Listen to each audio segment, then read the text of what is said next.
नमस्कार मंडळी, आज आपण बनवणार आहोत हरभरा कटलेट। तर त्यासाठी मी इथे पालकाची 10 ते 12 पाने घेतली आहेत। 300 ते 400 ग्राम हरभरा घेतलाय। व्यवस्थित शिजवून घ्यायचा आहे।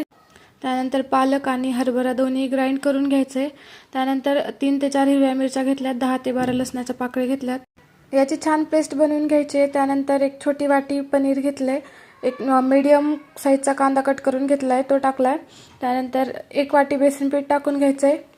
एक छोटा चमचा पिझ्झा सीजनिंग टाकले, एक छोटा चमचा जिरेपूड टाकली आहे, एक चमचा गरम मसाला टाकलाय आणि चवीनुसार मीठ टाकले। हे सगळं व्यवस्थित मिक्स करून घ्यायचंय। त्यानंतर इथे छोटे छोटे गोळे तयार करून घेते आणि थोडंसं प्रेस करायचंय त्याला।